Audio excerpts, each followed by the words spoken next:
kabajamtoota daawwattoota Oromiyaa 11 oduu addaaf qindeeffanne qabannee isiniif dhiyaannee jirra. Oduu irraa kan isinitti himu ani Mahadii Abdul Baasitu. Oduu keenya jalqabaatiin ajjechaan gara jabinaa humnootii hidhattoota Amaaraa fi mootummaa waliin wal ta'uun Oromoota irratti gaggeessaa jiran guyyaa irraa akkuma itti fufeetti jiraachuun dhagahame. Jiraataan godina Shawaa Lixaa aanaa Baakoo Tibbee ganda qonnaan bulaa Murii Dambii kan ta'an Mangistuu Dabalaa namni jedhamu ajjeefamuun booda maatiin akka gadda hin teenye dhorkamuu jiraattonni Oromiyaa 11 itti himan. Guutuu gabaasa kana Gammachiis Magarsaa akka itti aanu isiniif dhiyeessa. Ajjecha gara jabinaa humnootiin hidhattoota Amaaraaf mootummaa Oromoo irratti gaggeessaa jiran guyyaarraa akkuma tufeetti jiraachuun dhagahame. Jiraataan godina Shawaa Lixaa aanaa Baakoo Tibbee ganda qonnaan bulaa Murii Dambii kan ta'an obbo Mangistuu Dabalaa namni jedhamu ajjeefamuun booda maatiin gadda akka hin teenye dhorkamuu jiraattonni Oromiyaa 11 itti himani. Jiraataa ganda Murii Dambii kan ta'an obbo Mangistuu Dabalaa guyyoottan sadii dura rasaasa hidhattoota Amaaraatitti dhukaafameen haala suukanneessaan ajjeefamuu jiraattonni ollaa Oromiyaa 11 itti dubbatani. Obbo Mangistuun qonnaan bulaaf abbaa maatii ilmaan afurii yoo ta'an nama nagaa mana ofiitii bahee deemuuf gaaffii tokko malee itti dhukaasuun erga ajjeesanii booda qaama guutuu cicciruudhaan maatiin reeffa kaasee akka hin awwaallanne dhorkamuu dubbatu. Ajjechaan suukanneessaan kun raawwatamuun boodas manneen jireenyaa fi qabeenyi uummata gandicha keessa jiru guutummaa guutuutti barbadaa'uu dabalatee kanneen lubbuu baafatan ammoo dirree adii muka jala ciccisaa kan jiran ta'us dubbatu. Bakkee irratti mangada irratti deemaa nu jala ajjeesaniiru. Akkuma deemamaa jiruuti mangada irratti kufee kan hafee kan waraabessi nyaate illee nyaatiin bulee halkan sodaannee bakkee irraa fuunee owwaalameera. Mana namni kee galu akka jiranii keessaa dhari'amee mana qabeenyi gubatee manni gubatee ammallee bakkee irra jira namni. Annaa waan akkasiitti ammallee namni bakka qabatee hin jiru. Inni kaan bakkee kee jira. Inni kaan muka jala jira. Dabaluudhaan ajjechaan duguggaa sanyii baatii lamarraa kaasee haga har'aatti ittoo hammaatee jiraachuu kan nutti manjiraataan naannichaa dubbifne aanaa Gobbuusayyoo ganda ulumaayee caalaa kan aanaa Baakoo waldaangessan keessattis inumaan lubbuun namaa akka baala mukaatti harcaa kan jiruu fi reeffi jiraattota Oromoo awwaalchaa firee dhabee bineensaan nyaatamaa jira jechuun haala yaaddeessaa keessa jiraachuu dubbatu. Hammana jaammana jedhamee ibsamuuf hin ulfaata. Namnillee akka horii bakkee galeera, manni gubateera, qabeenyi barbadaa'eera. Bakka lubbuun namaallee akkuma baala hartee jira. Namni bakkatti akka daa'immanii kaasee dubartoonni tokkoyyuu kan jiraachaa jiru hin jiru tokkoyyuu jechuudha. Taasiin kun godina Wallagga Bahaadha aanaa Gobbuusayyoo ganda ulumaayee caalaa jedhamudha. Ajjechaan kun naannoo jila lamaatti siqeera. Inni humna qabu amma bakkatti daakkaatti galeera. Inni kaan immoo namni umuriin isaa deemuu hin dandeenye mana keessaa inni kaan mana dhufaa gubattee inni kaan immoo achumatti dha'anii ajjeesanii reeffi isaaniillee bineensa nyaatee jechuudha. Humnoonni Amaaraa fi humnoonni hidhattoota mootummaa waliin ta'uudhaan mana uummata irra deemanii otoo gubanii nama karaa argan immoo Mangistuu kana ajjeesanii bukkee darban jechuudha. Ajjeesanii dhiigni kukkutanii kan isaan haala namarratti suukanneessaadha kan irratti raawwatan jechuudha. Qaama mootummaadha. Qaama mootummaa namni bakka taa'ullee hin qabu. Qaama mootummaa dhorke. Kan biraa wanta dhorke hin jiru. Qaamni mootummaa dhorke. Mana firaa badanii kan jiran isaan gadda hin teenye waashillee aan taa'anii raawwatame wanta bakkee matti balachuun hin danda'ama bakka. Bakka kun duguggaa sanyiidha malee hin qabu. Bakka gartee Amaaraadhaan kan hundaa'edha. Mootummaadhaan deeggarame. Meeshaa gurguddaadhaan uummata irra qullaa uummata uffata waan tokko hin qabne kan haala kana daraaraa jiru jechuudha. Walumaa galaa humnoonni hidhattoota Amaaraa waraana mootummaa walii wal ta'uudhaan duguggaa sanyii irratti gaggeessaa waan jiraniif qaama itti yennu tokkoyyuu hin qabnu jechuudhaan haala akkaan yaaddeessaa keessa jirra jechuudhaan dubbatu.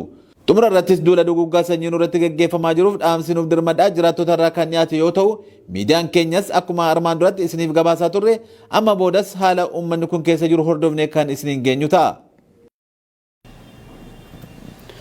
Godina Harargee Bahaa aanaa Meettaa ganda Umaree keessatti maqaa waraana bilisummaa Oromoo waliin hidhata qabdan jedhuun hidhattoonni mootummaa uummata nagaa ukkaamsanii mana hidhaatti galchaa akka jiran jiraattonni Oromiyaa 11 itti himan.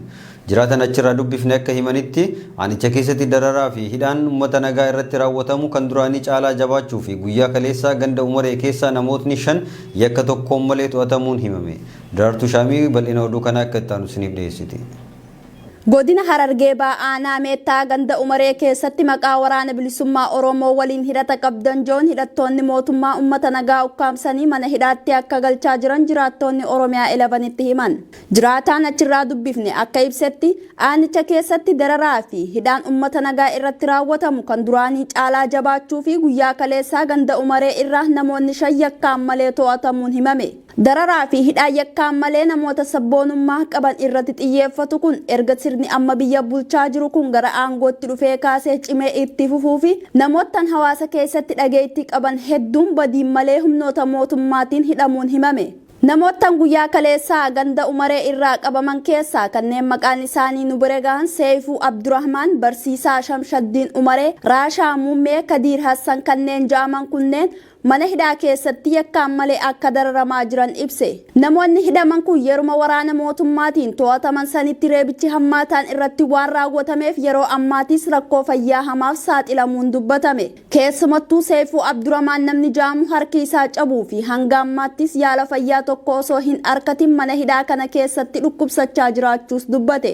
Aanaa Meexxaa magaalaa Calanqoo jalatti tambultu Araddaa Eelaa Habroo keessatti namoota maqaa shaneetiin addatti irratti xiyyeeffatanii waraanni ergamtuun PP hawaasa tursiisaa jiraachuu akkasumas addatti namoota torbee dabre hidhaman keessa tokko Seefuu Abdurrahmaan yookaan Birkii kan jedhamu shanee wajjin walitti hidhata qabdi jechuudhaan akkasumas mana hidhaa darbanii reebicha hamaa irratti taasisanii harkasaa cabsanii jiru. Dabalataan namoota isaa wajjin hidhata qaban Barsiisaa Shamshaddiin Muhammad Abiboo Ganda Umaree, Raashaa Muummee Bakar Ganda Umaree akkasumas Kadiir Hassan Muhammad Ganda Muudee kan jedhamurra hidhanii mana hidhaa keessatti doorsisaa jiraachuu dhageenye jechuudha. Akkasumatti Kadiir Mahammad Nuurii fi Jaafar Mahammad Yuuyyaa kan jedhamu Jaafar Mahammad Yuuyyaa Ganda Muudee irra, Kadiir Mahammad Nuur Ganda Umaree irra barbaadamuusaa waan fuulduratti dhageenyeef jalaa bedanii jiraachuu dhageenye hammeenya addaatu irratti deemaa jira. Kanaafuu dhaamsa kana akka nuuf dabarsitan uummanni Oromoo yeroo ammaa kana tokkummaan falmachuu qaba malee walirratti ilaaluu akka hin qabne dhaamsa kana naaf dabarsi. Yeroo ammaattis namoota mana hidhaa jiran kana mana murtiitti osoo hin dhiyeessin mana hidhaa magaalaa Calanqoo keessatti dararaa kan jiranii fi namoota nyaataa fi dhugaatii qabee isaan bira dhaquus reebuun akka achii ari'antu dubbatame.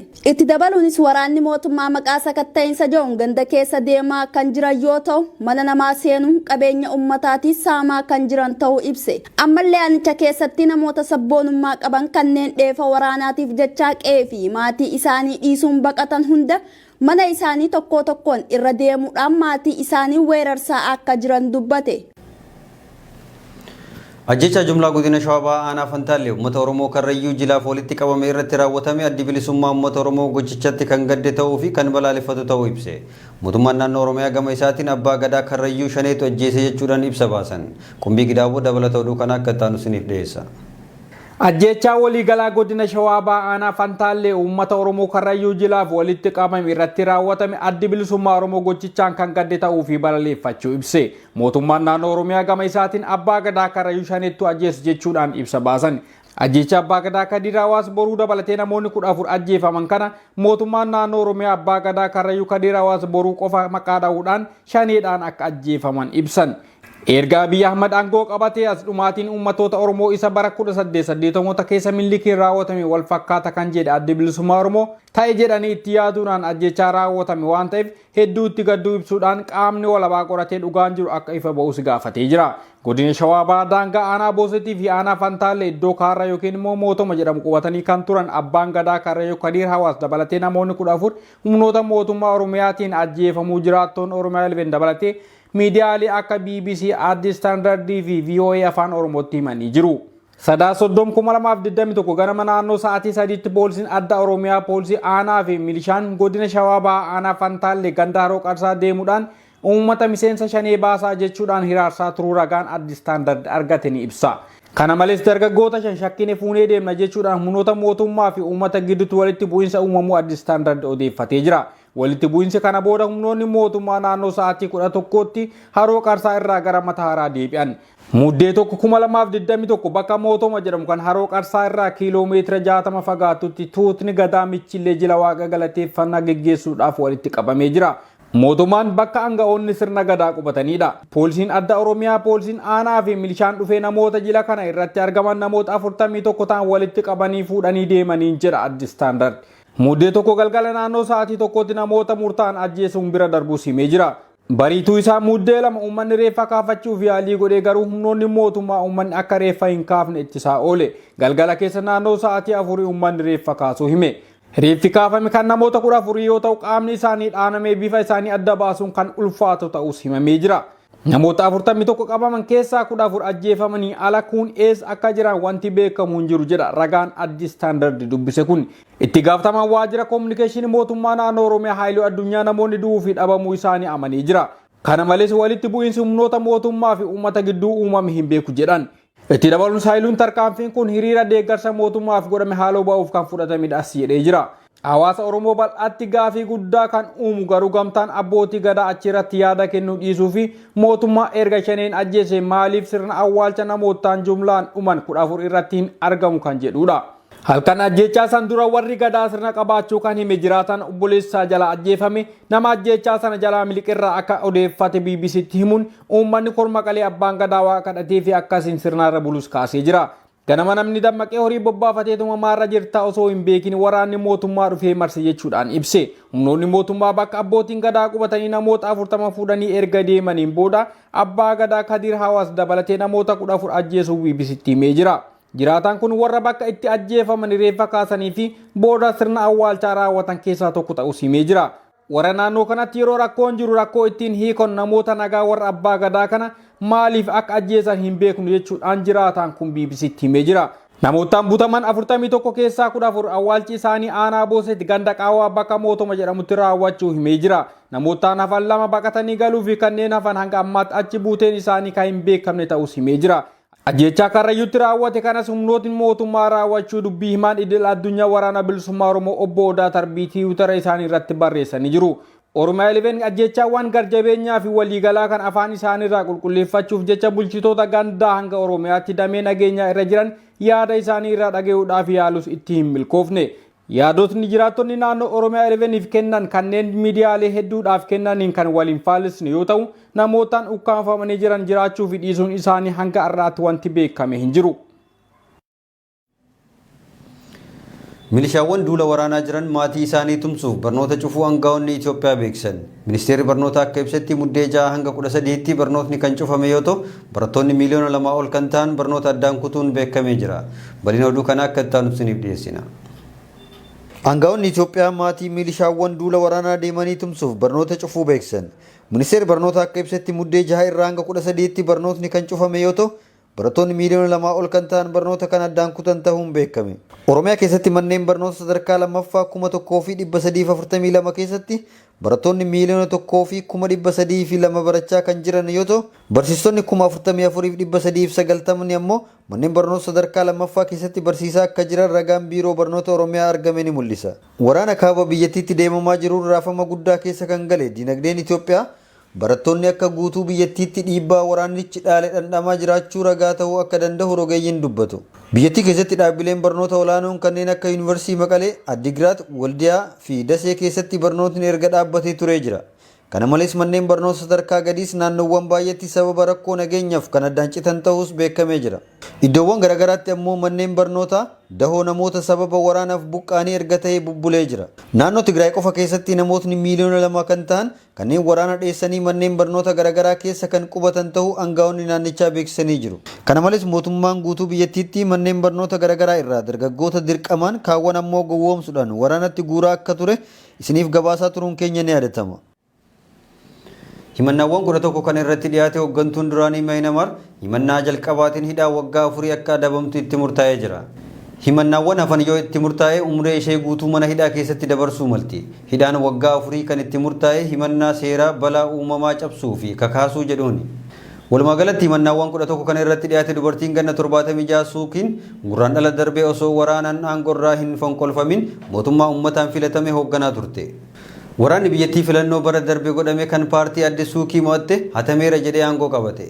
Ergasanii hidhaa mana jalaa kan jirtu badhaafamtuun Noobeelii nagaa malaammaltummaa fi hokkora kakaasuu dabalatee himannaawwan garagaraan himatamtee jirti.